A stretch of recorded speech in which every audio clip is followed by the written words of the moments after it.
Hey, record loving friends, it's Brian from Tokyorecordstyle. Happy New Year. It's tag season, so I am doing a tag for VC member DJ Trish. DJ Trish is out there in VC land and she always leaves warm and welcoming comments on my videos and others, and I sign up for her newsletter, and she's a very lovely, sweet person. And she asked me if I would do her cassette and CD tag. So this is another go at a tag video. Without further ado, here we go. Thank you, DJ Trish, for putting these questions forward. Good luck with your tag. The question number one, a new or old band you got turned on to in 2025? Well, that would have to be Primal Scream. Primal Scream was a band that I kind of missed when they came through. Some years ago, I got tapped on to Screamadelica, which I scored an OG of this year by the graciousness of Mark Lassman, who came to Tokyo on a visit and who I ran around, and I went to the airport to pick him up, and he was so grateful for a ride to the airport that he very graciously scored this for me. I'm very, very stoked about that. But I came to know about this record, actually quite a long time ago, but I think this first one and this, I want to say this was maybe their fourth one, a later one. You know, I photographed people on the streets of Tokyo with their records, and one of the guys that I photographed, Madu-san, he was pictured with this record, and I went home and listened to it and said, wow, this is like way my jam. So I went and kind of rediscovered Primal Scream for the first time. And then I think it might have even been Dallas, who also came on the Tokyo Record Style tour and who I think scored this while he was here. And I was inspired to score this. And I'll save that for a later prompt. Okay, number two. What genre do you want to add or expand in 2026? Well, that would have to be hip hop. I love hip hop. I grew up on hip hop. I listened exclusively to hip hop from about 11 to 14, something like this. LL Cool J, Run DMC, Biz Markie, King T, Ice-T, Ice Cube, NWA, Eazy-E, Ghetto Boys, and so on. That was sort of my primary. And of course, the Beastie Boys. I love the Beastie Boys, and I am all in on the Beastie Boys. I have their whole discography, excluding these two on vinyl. I have everything on vinyl except for these two, Hello Nasty and The Five Boroughs. And I would love to add these two records to my collection in 2026. Two great killer albums that definitely deserve to be maybe also owned on vinyl, maybe CDs enough. Love the Beasties. My son is also really into hip hop, and so I hope that actually we can go revisit a bunch of classic old school hip hop records that I grew up on with him as he sort of discovers the entire world of hip hop, and he can turn me on to some new stuff. I just asked him the other day, who's your favorite artist these days? And he said Kendrick Lamar. I was like, oh, that's so cool. Okay, you gotta teach me about Kendrick Lamar. I know a bit, but I want to know more, and I want to experience Kendrick Lamar through his eyes. So hip-hop, definitely the genre that I want to add more to. I have a nice hip-hop collection, but I want it to be properly stocked. Okay, number three. Name 3 or more VC members who deserve more views. Well, I'm going to start with Rob at Northern Revolutions. Rob makes great videos, and he's a really, really wonderfully sweet guy. I always love his videos. They're full of passion. They're full of information. He's a very knowledgeable dude, and every Wednesday night, if you're on stateside, or my Thursday mornings, he has a great round table with his buddies Daryl and Joe. It's called Live from the Basement, and it's really a good-spirited, heartwarming discussion about music and about everybody's passion, and they come up with great themes, and everybody puts forth great records, and I've had the chance to be on it one time, so I really recommend Rob at Northern Revolutions. Number 2, I want to give a shout out to Grasshopper at Grasshopper TV. He's kind of new on the scene, but he's a really, really cool cat, and he very kindly sent me basically Ween's entire discography. Some of these are my originals, but some of them were sent to me by him. I'm a giant Ween fan. I collected all these CDs back in the day. I don't know what happened to them. I don't know what happened to all my CDs.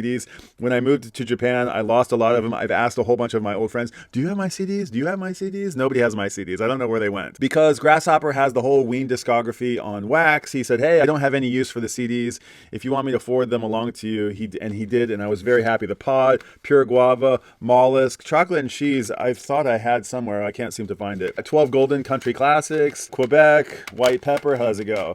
Painting the Town Brown. I think that's basically everything. So all in on Ween, have a handful of their records on. Oh, and La Cucaracha, which I have on wax. But thank you very much, Grasshopper. He's got a really cool channel. He's an interesting character, very, very knowledgeable. Used to own a record store, and he's got a podcast, like interview series that's going, and it's really good. He asks really great questions, and he's got a really good vibe, and he seems to know like everybody. He's worked, and he knows a lot of cool stuff. So Grasshopper TV. Number 3, I'm going to give a shout out to Uncle Weed, aka Dave O. Story, Dave Olson, down in Okayama, Japan, not far from me. He is not so much a VC live stream video maker about records and stuff, but he's kind of a more storytelling poet. But he's a bit legendary. The guy's sort of like a Nardwuar-ish character. He's from Western Canada, I think, and he's been all around the world, and he's got heaps and heaps of stories. I know he's a big fan of Jack Kerouac. He's been in Japan since the 90s and has been on Dead to a really interesting character who's very thoughtful and who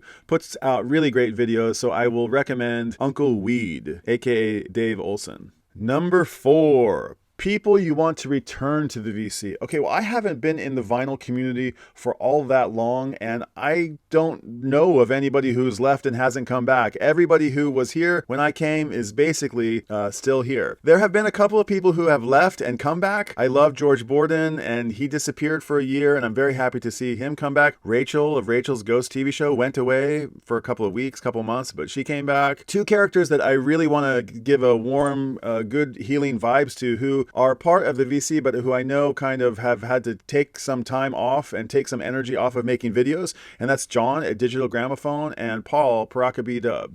Those two guys make great videos and have great vibes. And I know that they're beloved by VC members who are all kind of a little bit before my time, but I've had the good fortune to do the Sad Bastard tag, I think, that Digital Gramophone put forth. And I had the good fortune to meet Paraka P Dub when he came to Tokyo. We had an amazing hangout, and it was really cool. And I know both of those guys have had to just step back a little bit. So I hope that 2026, they come back in full force. And anybody who's out there and who used to make videos on YouTube, I encourage you, let 2026 be your year to return. We're all having fun and inspiring each other. So music makes the world smaller. So come on back. Okay, number 5. What camera do you use to make your vinyl community videos? Well, I am a photographer and I have a lot of cameras, too many even to keep track of or to count. Film cameras and digital cameras and Polaroid cameras and 8x10 cameras and GoPros and 360s, and I have it all, and I use it all to varying degrees. The camera that we're using right now to make this video is the Canon R5. It's a professional level camera. It's a mirrorless camera, and for anybody who doesn't know well about mirrorless cameras, I'll mention that I was a holdout for a really long time. An SLR, a single lens reflex, is the one where you look into the viewfinder, it bounces around a prism, it goes down to a mirror, and then out the lens, right? And so that's pure light that you see. When it comes to your eye and you're looking through the viewfinder, you're seeing what the lens is seeing. And then when you take the picture, the reflex part is the mirror going up, and that's when the light gets to hit the film. And with a mirrorless camera, there is no mirror, there is no reflex, there's no prism, right? So basically all that happens is the light that comes into the camera hits on a sensor right in the camera. It hits on the main sensor. And sometimes we talk about full frame sensors or cropped sensors, but then that sensor picks up all of that light and turns it into bits and information that we can use, and it actually sends a little video feed to the viewfinder. And when you're looking in the viewfinder, you're actually looking at a tiny little TV that's in there, and it's getting a little video feed off of the sensor that's right underneath it. And I did not want to see that because I wanted to see pure light. You know, I was a purist. I want to see light. I don't want to see a little TV. And there used to be like lag and delay and overlays and pixelation, and people used to complain about it, but it's been solved. That problem has been solved. And these little viewfinders, EVF, electronic viewfinders, they're better. They're better than like pure light because you can overlay them with things, and they're brighter and they're easier to see, and they're really great. So when my photography mentor friend said, I wouldn't hold out any longer, the R5 is a good one, I said, okay, I got it. So I use it for all of my work. And these big digital cameras that I use for work, they're kind of uninspiring to use, hence using lots of different other kinds of cameras for fun types of work. But this one, the R5, I love this camera, and I take it with me everywhere. I never took the 5D with me everywhere, but I take this thing everywhere with me. I love using it. It's so good. It's really, really good. I'm using a 35mm f2 lens on it. I don't think that's an L lens. If you guys know your lenses, it's not the super high quality. It's like $200. It's like a $300 lens. This one, I have a bunch of lenses like zoom lenses and things like these. This is a 2470. But for this particular aspect ratio and this particular crop, the 35 millimeter prime lens is works really well for me. It goes down to f2. I'm shooting it maybe at f5.6 because I have the creative ability to get that extra little depth of field that comes along with those kinds of cameras that you can, the interchangeable lens type cameras. So I like to use the features and I like to get creative with my cameras, and that's one way that I use this particular camera. As soon as this video is over, I'll take it off and I'll go stuff it in my backpack. It doesn't live here on my little battle station at all times. I take it with me all the time. And whatever camera that I put right here in front of myself when I'm making videos, sometimes is this camera, sometimes it's my GoPro camera, sometimes it's my iPhone, and sometimes it's just the computer camera. It depends on what kind of video I want to make or what I'm in the mood for, basically. So another camera that I use to make my videos is the DJI Action Camera 4. I think they're already onto the 6, but I have a 4, and it's actually here in kind of like a, what is this one? Small rig cage, you know, to keep it, to protect it. I ride around on the motorcycle, but it's this little guy. He's pretty cool. And he's got a front screen and a back screen. So that screen on the front allows me, you know, when I'm making videos, I can actually see myself on the screen, which is really nice. And then when I turn it around, if I just scroll up, I can see the rest of the scene. So that's really cool. And I tried using a gimbal with my iPhone on it for a long time, and it's got these buttons on it, and I was always fumbling with it, and it was always kind of a pain in the ass to use. And I decided I was going to get one of these, and I've never looked back. I love this. And I ended up losing it. And I bought a replacement for it just a couple of days later because I needed it immediately. And then within a couple of days, the police department in Japan messaged me and said, oh, somebody turned in your camera. And so I went and picked it up, and now I have 2 of them. So I use them to do DJ sets, one camera over one turntable, another over the other. I put them on my motorcycle. I keep one in one place and I take one around. And so these are really great cameras. I also use Insta360X5. This is a really cool camera. And it is a 360 camera. It has a lot of cool functions, and basically it has a lens on the front that pokes out like this and another one on the other side, and it makes this amazing 360-degree thing.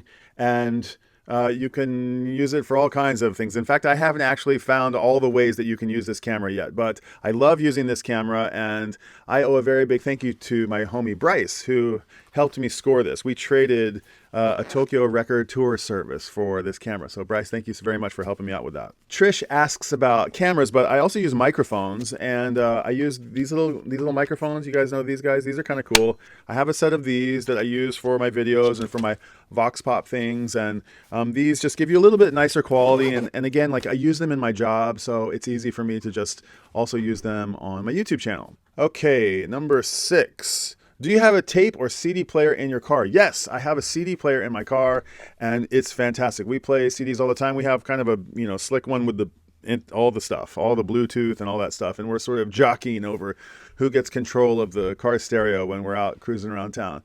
And I like the CD player. I love the little, you push the button and the little screen goes, and it comes down, and it's like super high tech and kind of cool. And I just love, you know, the CD, the way that this like slides in. It's so cool. And yeah, I'm kind of the CD generation. I mean, my first medium really was records, and then shortly thereafter cassettes.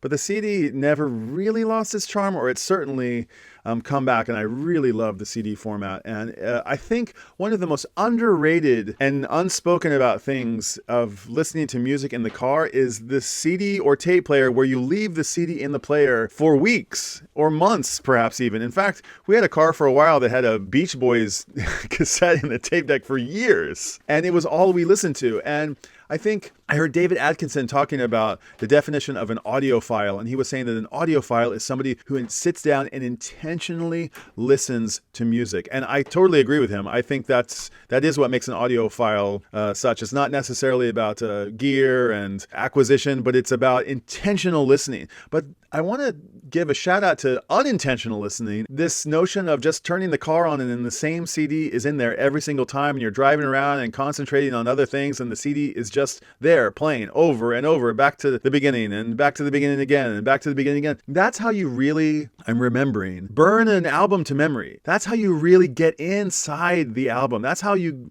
really get inside all the songs, is by just hearing it over and over and over and over. And it's not exactly an intentional listening experience, but I think the car specifically provides that context for you to really get into an album. I scored George Harrison's final posthumously released Brainwashed this year. I always wanted this on wax or on CD, and I never bought it. I'm a giant George Harrison fan, and this was in my CD for weeks and weeks and weeks, and I got to really know the album back and forth. I really only bought it for kind of one song, Marwa Blues, but by the time I was ready to put the next CD in, I knew this album back and forth, and I knew the sequencing. I listened to it so many times, I knew what the song came next. That's the muscle memory that you gain from listening to records over and over and over and over again. And I think when we have these giant libraries where we're always putting on new records and we're sitting down in our listening chair, we don't really have the same experience of just having the album on repeat. So yes. Here's to car stereos and cassette players and CD players in car stereos. Okay, next question. Number 7, show your stereo setup. Okay, so my stereo setup is right here behind me. It is 2 KEF LS50 wireless speakers. I love these speakers, really great. It is 2 Technics 1200, SL1200. This one's a Mark II and this one's a Mark III. And they both have Shure M44 G carts on them, which are just kind of like standard issue carts. I have actually 2 more Technics 1200s that are black in color. I'm using them for a different project. This one has a Gemini MXR01 Bluetooth mixer that I got just basically for the footprint of this area. I didn't have so much room to put a big mixer here. So that one is why I chose that one. But my other turntable setup has an DJM 450 Pioneer mixer. And then I have the Cambridge Audio Solo Phono preamp, which was really one of the things that improved my system the most. I had just one of those like crappy phono preamps for a long time, and that one really drastically improved the sound quality of my system. An X Duo MT602 headphone amp, this guy up here, it's a little tube headphone amp that I have another thing I haven't listed up. This is a little line selector. It's a little signal path selector, and I can run my turntables through the tube amp or directly to the speakers. I've got a couple of different signal paths that I can run. I use my signal selector or my line selector to choose which path that I want to run. I often have to listen to headphones because I'm at home. I use the headphone amp, and sometimes if I want a warmer tone, I might use the headphone amp and run it through to the speakers. And then I have also this over here is that one. Is the MSLS, I think. No, wait, that's not quite it. It's the MSL one, you know the one. Sanskrit 10th DAC. It's the Mark II DAC, and it got ranked really high, and it has like a couple of, you can do, they call it chip rolling, and you can take out the processing chip and you can put a new one in it. I've never upgraded to the one. It has some coveted one that that disappeared when some factory in Taiwan burned down. So it's a little bit of a coveted DAC, a little bit. I mean, it's pretty inexpensive. And then I have this crazy Amadana Music CD player, CCCDP it's called. And they want a really pretty penny for it. It's quite expensive, but I bought it with like Tower Records points. But it's not really that nice of a CD player, but it has an optical out, which allows me to send it to my DAC and bypass the internal DAC. So I think of it really only as a transport. So that's my system. I think that's it. Yeah, I'm happy with it. I sometimes wish that I could, upgrade, but I don't have so much space, and this is the only place I have to put stuff, and so it works for me. It's fine. I work with KEF a bit, so maybe someday I'll upgrade these. I have another AV system over here, a Yamaha system with some Wharfdale 10.1 diamonds. I have a Bose computer thing with a sub. I've got we've got a handful of systems. We got systems upstairs. I have one of these sound burgers, all kinds of stuff. Anyway, I hope that answers the question. Number 8, do you make CD tape mixes? I don't make mixes. I'm kind of like an album guy. I love an album from beginning to end. I want to hear the artist's intention. I want to hear how they open the album. I want to hear what they do in the second place. Where does it go? Does it come back at track 3? Do they take it up a notch? What happens in the cleanup position? Are they hitting the Grand Slam home run? What's the last song on side 1? What's the first song on side 2? I want to listen to an album in its entirety. And so, yes, I used to make mixes a lot, for past loves and things like this. And I have a collection of, mixtapes and mixed CDs from old relationships. And, but no, I don't make mixes. And But I appreciate a mix. So to all the mix heads out there who make the mixes for all of us, thank you very much. I will listen to your mix. I think when mixes became about iTunes libraries and dragging and dropping and burning I lost interest. When it was about like the double cassette boombox and, dubbing one and recording off the radio and, I was more interested. I just kind of lost interest when it was about dragging and dropping. Number 9, new music stores in my area. Well, we lost a music store in my area, which is a big bummer. Tent Records, which kind of started my entire YouTube journey, was a really cool record store in Nishiogi-kubo here in West Tokyo. And the little gal who ran the place, she just opened it, and then like a year and a half or 2 years later, it closed. She got kind of long COVID, and she couldn't like shake it, and her health was deteriorating. But she had a brand new sparkly record store, and it was so cool because what it was the whole store was a shop of record shops. The entire wall was a system of cubby boxes, shelves that you could essentially rent out for $30 a month or something like this, and you could sell on consignment sort of records inside her shop. She asked far too little, but it was such a groovy shop, and every little box was like a different shop and had a different taste and had different records, and it was really fun to go there. And we were all really bummed out when it went away. So Godspeed Tent Records in Nishiogi. Right around the corner from Nishiogi, a shop opened up about 3 years called Replace Records. Kojima-san is the owner there. A very cool cat and a really cool record store and affordable, kind of like quite nice prices. I want to recommend, if you come to Tokyo and you want to get out to some of the satellite shops, go to Organic Music and Replace Records and Garageville. Those are 3 really cool shops on the outside of Tokyo in the Goldilocks zone, I call it, the area of Tokyo that's just right, just far enough away to be not totally picked over, but close enough to have tons of good stuff. Maybe there will be a new record shop in Tokyo in the not so distant future. Oh, I got to give a shout out to VDS, Vinyl Delivery Service on the far east side of Tokyo. It's not in my neighborhood, but it was a shop that opened this year, and it's really cool, really, really cool. It's completely on the other side of Tokyo, and it takes me like 45 minutes to get over there, so it's hardly like in my hood, but it is so cool. It's this giant art and book and creative shared working coffee shop, cool mixed use place that they've built under the train tracks out in an area called Kamiari, which is like beyond Asakusa. It's quite far out in like old downtown. It's really cool, and the record shop is really groovy. You got to go check out VDS in Tokyo if you come. Yeah. Oh, thank you. Wow, you warmed it up for me too? Wow, thank you. My daughter just brought me a coffee. Hot coffee. Okay, question number 10. Bands or singers you think deserve more love? Okay, I've got a handful here. They're all from New York. They're New York bands, and they're kind of cut from the same cloth. Not exactly, but the first one that I'll just mention here are the Strokes. I think the Strokes have maybe had plenty of love. Maybe they don't deserve or need any more love, but I feel like they've kind of disappeared a little bit. Nobody cares about the Strokes anymore, but I think they're one of the greatest American bands ever. All their albums are all killer, no filler from beginning to end. They were just a phenomenon. I love the Strokes. If you haven't gone full in on the Strokes, I recommend all their albums. All of them are cool. None of them are duds. I even have a live bootleg, which is really, really cool. In fact, I think they're playing in Japan. Man, they just epitomize cool. And also I'll say that Julian Casablancas has a couple of solo projects, The Voids and his own project, that are both really, really groovy. And I don't know, I don't see people talking about the Strokes in VC land or much on YouTube, but I love the Strokes. I'm all in on the Strokes, so check them out. Grandaddy is another band that I don't think gets nearly enough love. Jason Lytle from Modesto, California. All of these records are really cool. It's like Elliott Smith meets Beck. It's very, very groovy. The Software Slump, his second record, is the one I recommend the most. But Under the Western Freeway, Just Like the Family Cat, and there's a couple of EPs, and they're all really fun, and kind of an American treasure who you don't really hear about. Jason Lytle of Grandaddy, well worth checking out, highly undersung hero on YouTube.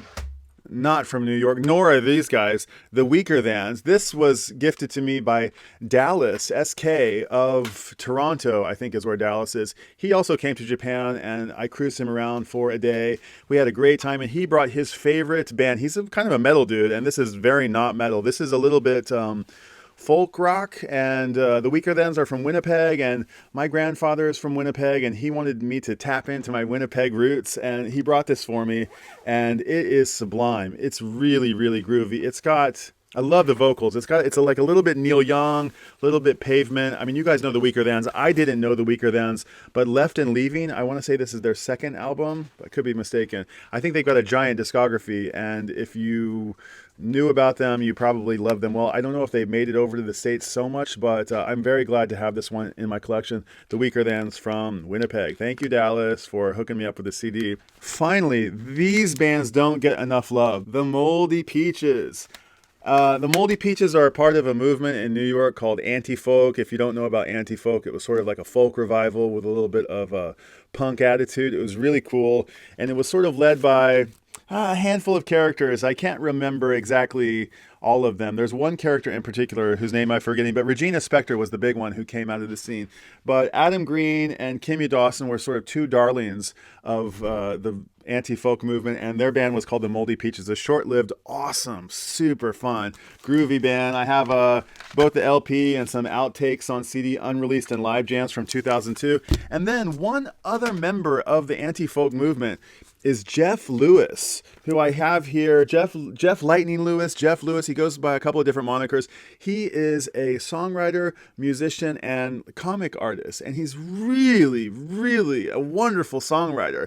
And his vocals are really fun. It's a little bit of a Daniel Johnson, a little bit of Jonathan Richman, a little bit of Elliott Smith. It's really fun, and even a little bit of like a Weird Al. It's kind of, some of the songs are goofy and silly, but they're always kind of endearing and thoughtful and earnest. And I really, really love Jeff Lewis. He is from this movement, and he's out there touring, working hard. You know, he sleeps on couches. He's on couch tour. This guy he's like a tour rat. He's like properly just going for it.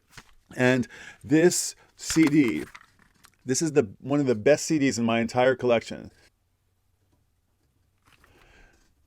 Jeff Lewis with Jack Lewis and Anders Griffin. It's the ones who've cracked that the light shines through. The tunes are Back When I Was Four, great song. No LSD Tonight, no thanks, I don't want any LSD tonight. You Don't Take the Record Label Out to Lunch. Gold is such a great song. If You Shoot the Head, You Kill the Ghoul. It's talking about killing zombies and killing ghouls. I Saw a Hippie Girl on 8th Avenue, and You Don't Have to Be a Scientist to Do Experiments on Your Own Heart. This record is so good. Jeff Lewis, and I had the good privilege to meet him online. I've seen him once live, but it was later in years, actually in the last 2 years, where I wrote to him, and he said, "Oh, I'm so glad you know about me," and we started a correspondence, and it was really cool. And I want to encourage you to check out both of these records. This one, Jeffrey Lewis and the High Voltage Bad Wiring. This is really, really fun. Okay, so that is my CD and cassette tag for DJ Trish. Thank you, DJ Trish, for asking me to do this. It was a lot of fun. As always, I go on a little bit too long on these videos because I just like to ramble and riff and remember all the music that I love, and yeah, just celebrate my passion for music. So I know you have it in spades, Trish, so keep at it. Good luck with the tag. And to anybody out there, if you make one, send me along and I'll watch it and cheer you on as well. And until next time, I will see you at the cassette and CD store. Okay, bye.